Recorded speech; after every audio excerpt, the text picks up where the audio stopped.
I think air cargo is something which is getting momentum these days.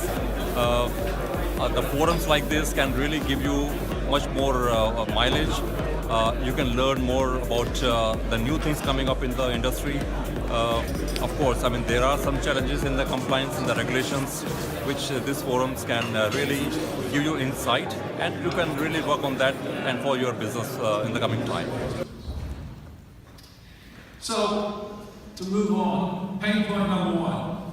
We have, coming this way, we have the FAA, the EASA, and other authorities all increasingly aware that when it comes to ULD operations and cargo loading operations, there is an issue. Okay? And we have the ground damage database telling us that this area is the #1 contribution to damage to the aircraft. Added to which, the technology isn't changing. We're still doing things the way we did it in 1970. This is not clever. Not clever at all. The challenges with ULD and ULD control haven't changed for over 30 to 40 years. So what he was basically saying is that technology hasn't moved in the ability in being able to handle ULDs. And the same challenges that we face today are the same challenges that we faced 35 years ago. It's customer communication, customer value, and customer focus. Sometimes we spend so much time debating about what's done, how it was done, and we completely forget that the people that are suffering the most are the customer. So, just using a very simple framework, which is one of having a strategy and the organisation and a platform of qualified and motivated staff, and more importantly, competent management and positive leaders for consistency.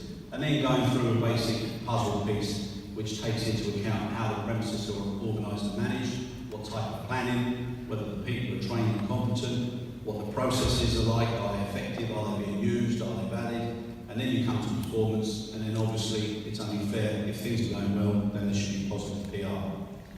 Last but by no means least, it's the compatible handling policies that are in place, and there is one more point, which is that everything that goes round in that circle comes back to compliant handling practices, which is the reason our business is so regulated. We have to make sure that we're able to deliver accordingly.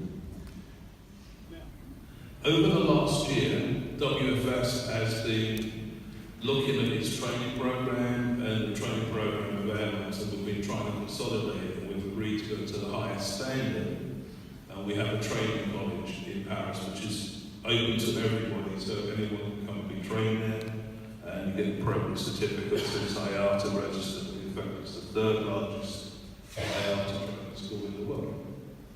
So within that, we're going to train all our people to the highest standard, and we will do DGR training and everything else for the community. It's the commercial activity on the shortcuts that the industry is like putting a pressure on everybody to cut costs and cut corners and cut time and time restraints that are causing the people to handle the ULDs incompliantly. And that's the difficulty is when you need to handle them safely and securely, it does take a process of time.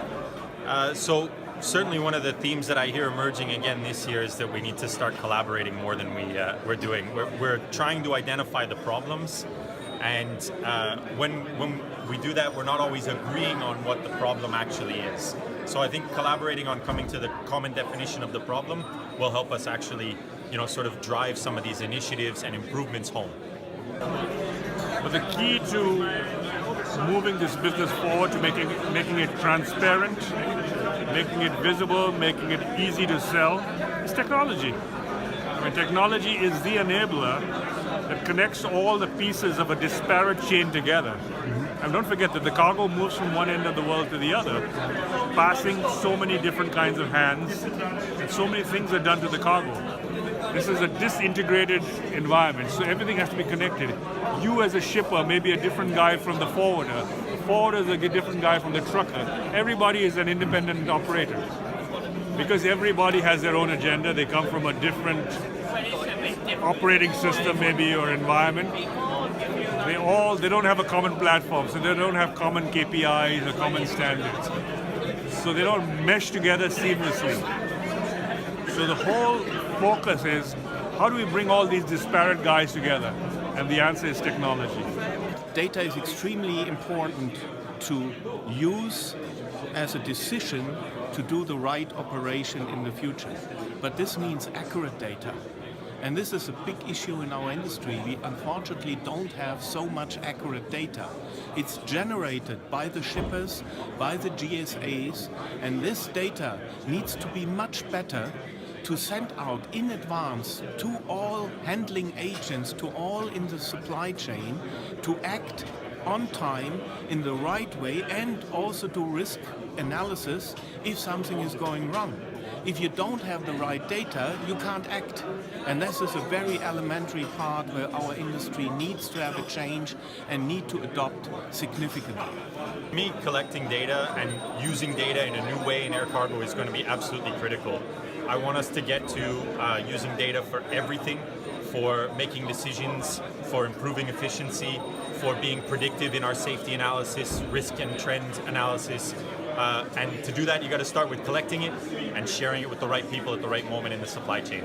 You need to create an environment in your organization and know-how that the people are acting fast and can be able to make decisions. These people need to be trained in different ways, and training is an elementary part of our industry. We need to improve this significantly.